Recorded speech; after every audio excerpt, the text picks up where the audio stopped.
아멘. 오늘 우리가 너무나 친숙하게 읽는 성경입니다. 시편에 있는 23편 그 중에서도 1절만 저희가 보려고 하는데요. 1절의 내용이 굉장히 단순하죠. 주님은 나의 목자시니 내게 부족함이 없어라. 시기 때문에 이렇게 시어로 쓰여 있습니다. 내게 부족함이 없어라. 여기에 눈길이 머물 수밖에 없어요. 이렇게 고백한 사람은 누굴까요? 구약의 다윗이라고 하는 사람입니다. 놀라운 존재 선언입니다. 나는 부족한 게 없어요. 이렇게 선언했어요. 그런데 21세기를 살고 있는 우리와 비교해 볼까요? 우리는 얼마나 부족한 게 많습니까? 현대인들은 부족함에 시달리고 있습니다. 한 남편이 부족함을 해소하기 위해서 서점에서 책을 사다가 책을 읽기 시작했답니다. 읽는 중에 멈췄어요. 너무나 인상적인 대목이 거기 있었거든요. 책의 내용이 이랬답니다. 우리에게 삼금이 필요하다. 황금, 소금, 지금. 아, 그래. 황금이 필요하지. 우리에게 필요한 쓸 돈이 필요하고, 소금, 사는데 맛을 내는 것들이 필요하지. 지금. 그래, 염려하지 말고 지금 현재를 누려와야지. 그래서 그 대목을 읽으면서 너무 감동해서 아내랑 나눴대요. 그래서 톡을 보냈답니다. 여보, 지금 우리에게 꼭 필요한 게 있는데 삼금이 뭔지 알아? 이렇게 물었더니 답은 뭐였죠? 황금, 소금, 지금. 요 셋이었어요. 그런데 금세 아내의 답이 왔습니다. 현금, 지금, 입금. 이렇게 왔어요.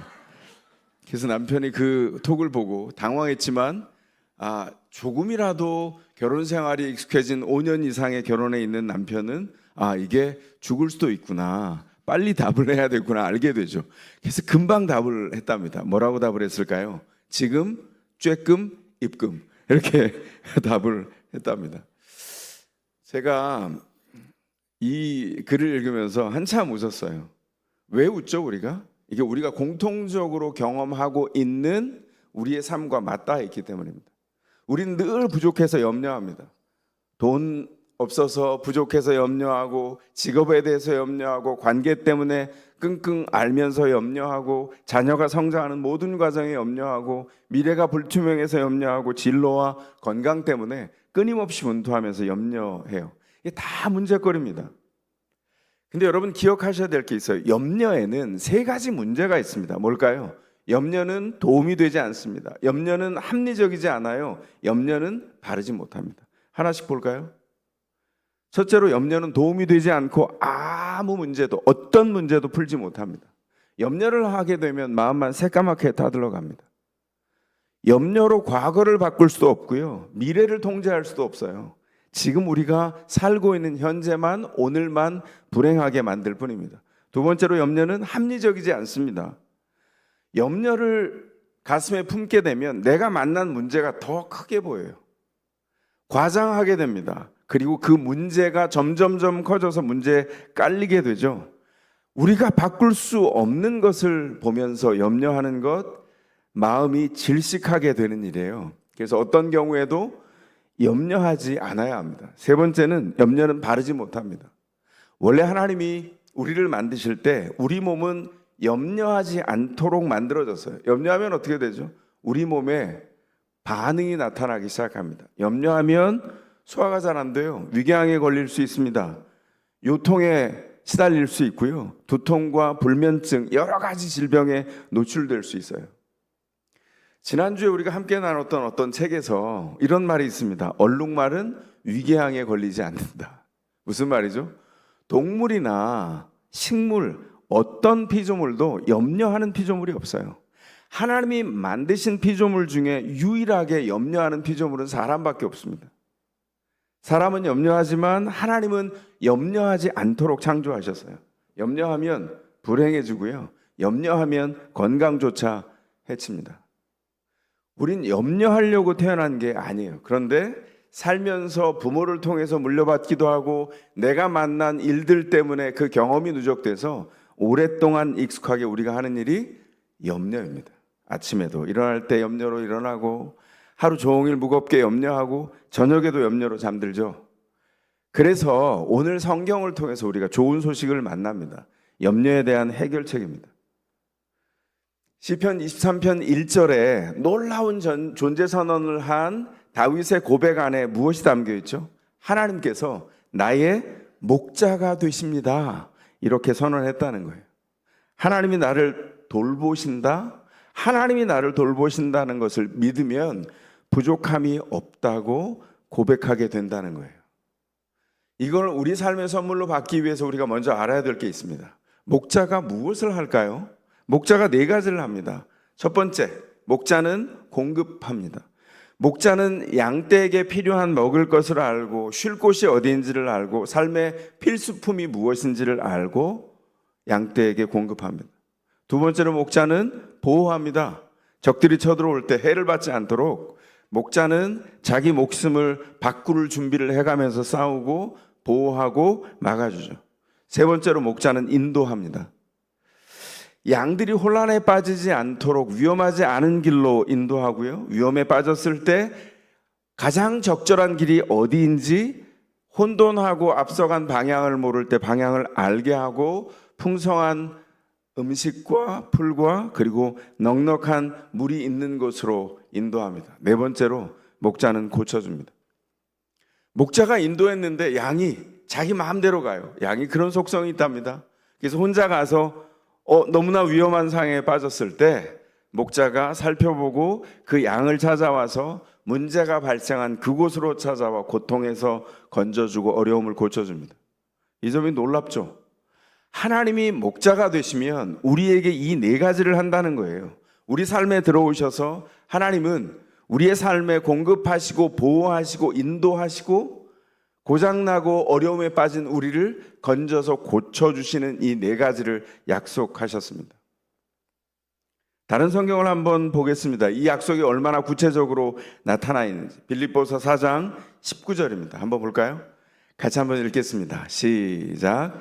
나의 하나님께서 자기의 풍성하심을 따라 그리스도 예수 안에 있는 영광으로 여러분에게 필요한 것을 모두 채워주실 것입니다. 네, 지금 자세히 살펴보시면 저기 어디엔가 밑줄이 그거 있죠? 필요한 것에 밑줄이 채워져 있습니다. 하나님은 원하는 것이 아니라 필요한 것을 채워주세요. 우리가 원하는 것과 우리에게 필요한 것에는 어마어마한 차이가 있습니다. 만약에 하나님이 우리에게 필요한 것이 아니라 원하는 것을 채워주신다면, 만지는 것마다 신화에 나와 있는 것처럼 다 황금으로 변한다면 나도 불행해지고 세상도 불행하게 될 거예요. 그래서 하나님은 우리가 원하는 것이 아니라 우리에게 필요한 것을 채워주십니다.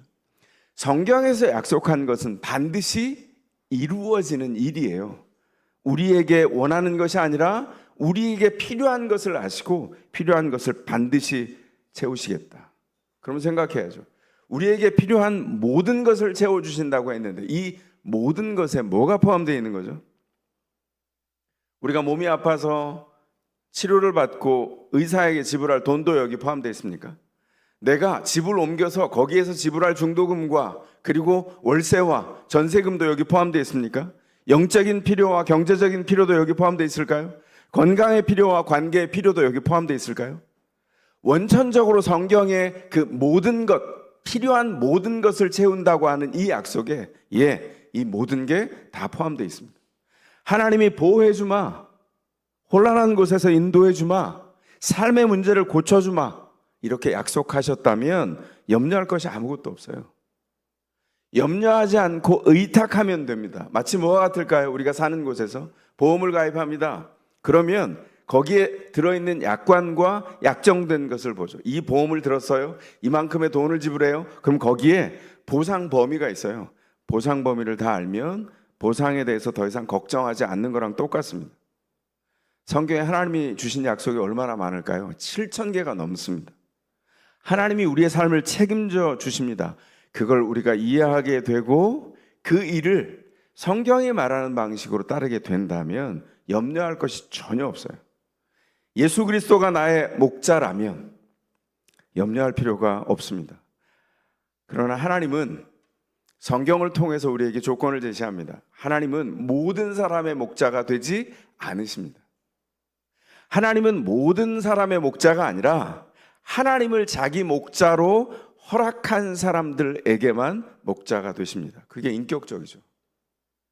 폭력적으로 멱살을 잡아 끌거나 목덜미를 잡아 질질 끌어가는 게 아니라 하나님이 목자가 되신다는 것을 인정한 사람에게만 목자가 되셔서 그를 목자로 이끌어 가신다는 거예요. 어떻게 하나님이 나의 목자라고 할 수 있겠습니까? 예수님을 나의 주님으로 받아들여야 하나님이 우리의 목자가 되십니다. 예수님께서 나의 주님이 되지 않으면 주님께서 나의 목자가 되어달라고 요청할 수 없습니다. 성경에 이렇게 말씀하네요. 하나님이 목자가 되시면 다윗처럼 고백할 수 있는데 부족함이 아무것도 없는데 하나님이 성경을 통해서 우리에게 보내주신 목자가 예수님이라는 분이라고요? 그러면 내가 예수님이 인도하는 데를 따라가서 그분이 공급하시고 인도하시고 역사하시는 것, 고쳐주시는 것을 내가 인정하고 양이 되어야 되겠네요. 이해력이 좋으십니다. 바로 그겁니다. 예수님을 나의 목자로 받아들이는 것은 예수님이 나의 삶의 주인이 되어야 한다는 뜻입니다. 주님께 나의 목자가 되어달라고 요청할 때 주님이 내 삶의 주인이 되어주세요 라고 요청드리는 것과 똑같아요. 주님이 내 목자가 되시면 내 삶의 모든 상황을 예수님이 결정하시고 예수님이 인도하십니다. 아니라면 예수님은 나의 주인이 아니에요. 그러면 이렇게 타협할 수 있을까요? 예수님이라는 분이 90%를 인도하시고 10%를 제가 인도하면 어떨까요? 그래서 요즘도 운전할 때 그런 게 있는지 모르겠습니다. 운전 연수를 하고 면허증을 따려면 차를 가지고 강사에게 연수를 받죠. 옆에 강사가 앉아 있습니다. 그런데 그 연습하는 차에는 옆자리에 브레이크가 있어요. 그래서 막 가다가 위험하면 강사가 브레이크를 팍 밟죠. 그리고 정말 싸늘하게 째려봅니다. 이렇게 하면 안 되는 거 아시죠? 다시 이렇게 가잖아요. 여러분들이 만약에 그 운전 연수의 강사처럼 90%는 당신이 하세요. 그러나 마지막 최종 결정권의 10%는 내가 브레이크를 걸 수 있도록 내가 잡겠습니다. 그리고 강사처럼 이건 내가 원하는 삶이 아니잖아요. 똑바로 해주지 않겠어. 이렇게 한다면 주님은 우리의 목자가 아니신 거예요. 그 모든 권한을 위험해 보이는 상황에서도 끝끝내 인도하시는 게 예수님이시지, 그리고 온전히 맡기는 것이 예수님이 나의 목자가 되도록 내 마음을 허락하는 일입니다. 어린 자녀가 부모를 향해서 어떻게 신뢰하죠? 꼭 아빠들이 이렇게 고약한 시험을 꼭 한 번씩 합니다. 높은 곳에 올려놓고 놀다가 조금 높은 곳이 있으면 괜히 두 발짝을 왜 뒤로 물러나나 몰라요. 그리고는 아이에게 말합니다. 뛰어. 여기 아빠가 있어. 무서워? 무서워. 아니야. 아빠가 있다니까. 네 무서움보다 아빠 힘이 세. 뛰어. 이렇게 하죠. 그럼 애가 어떻게 하는 줄 아세요? 정말 조금 큰 아이, 신뢰가 쌓인 아이는 눈 뜨고도 뛰긴 하지만 어린아이인데 아빠를 믿는 아이는 눈을 질끈 감고 그냥 뜁니다. 그게 100%의 믿음이에요. 아이가 뭘 알고 있죠? 아빠는 나한테 가장 좋은 걸 주시지. 예수님이 목자가 된다라고 하는 뜻이 바로 이런 뜻입니다. 예수님이 주인인 것을 알아서 마치 어린아이가 아빠에게 모든 삶을 위탁하는 것처럼 예수님이 주인 되셨다. 그리고 전적으로 100%를 맡기는 거죠. 이걸 성경에서 세 가지 의미로 볼 수 있어요. 두 번째 성경 하나만 더 볼까요? 요한복음 10장 14절과 27절입니다. 여기 밑줄이 있는데 보이세요? 선이 좀 얇지만 마치 하나님이 보이시지 않는데 눈을 이렇게 뜨고 나중에 보면 보이는 것처럼 그렇게 살펴보시면서 14절 27절을 연속해서 읽겠습니다. 시작. 나는 선한 목자다. 나는 내 양들을 알고 내 양들은 나를 안다. 내 양들은 내 목소리를 알아듣는다. 나는 내 양들을 알고 내 양들은 나를 따른다. 지금 요 세 가지 밑줄 친 거에 뭐가 나와 있을까요? 예수님이 주님이다. 내가 전적으로 100%를 신뢰한다라고 따라갈 때 어떤 게 있냐면 양이 예수님이 선한 목자라고 하는 것을 아는 겁니다. 선하다는 것은 착하다는 뜻인데 우리가 보통 통용할 때 착한 건 순하다 이런 말이지만 성경에 착하다는 말은, 선하다는 말은 끝끝내 그 목적을 달성하고 이루어낸다는 뜻이에요. 목자로서 끝끝내 보호하고 인도하고 지켜낸다는 뜻입니다. 양이 뭘 한다고요? 예수님이 그런 선한 목자라는 것을 압니다. 그리고 예수님께 전적으로 듣습니다. 그리고 예수님을 따라갑니다. 내가 염려할 때 나를 다스리는 게 뭘까요? 바로 염려입니다. 그 염려하는 근본적인 이유가 바로 내가 통제하지 못한다는 두려움에서 찾아와요. 내가 내 삶을 다 통제해야 되고 내 삶을 결정해야 되고 미래도 보이지 않지만 보이지 않는 미래를 염려 가운데 뭔가를 그려가면서 뭔가 만들어야 된다라고 하는 그 염려가 나를 망가뜨리고 병들게 합니다. 그 두려움 때문에 염려를 내려놓을 수가 없어요. 아까 말씀드린 대로 자녀와 재정과 환경과 건강 무엇이든지 내가 통제할 수 없는 것들을 자꾸 통제하려고 합니다. 그때 뭐가 생긴다고요? 염려가 생겨요. 그래서 우리가 물어야 합니다. 여러분의 삶은 누가 다스리고 있습니까? 여러분은 둘 중에 하나를 선택할 수 있어요. 자기 자신이 자신의 삶을 다스리며 살겠습니까? 아니면 하나님이 다스리는 삶을 살겠습니까? 내가 내 삶을 다스리면 내가 하나님의 역할을 하는 거예요. 그런데 하나님같이 전능하지 않고 하나님같이 능력이 있는 게 아니어서 계속 염려하고 삶이 망가지고 몸이 망가지고 불행에 빠져서 헤어나올 수 없을 가능성이 굉장히 높죠. 더 정확하게 얘기하자면 100%입니다. 내가 내 삶을 다스리면 하나님의 역할을 하면 그것이 염려의 근원입니다. 그러나 하나님이 나의 목자가 되셔서 인도하신다면 염려할 것이 없어요. 그 순간 우리는 나이가 얼마나 돼도 상관이 없습니다. 70이 넘어도 상관이 없어요. 마치 5살짜리 어린아이처럼 아빠의 손을 잡고 어두운 길을 노래를 부르며 지나가는 아이와 같이 유쾌하게 인생의 과정을 지나갈 수 있습니다.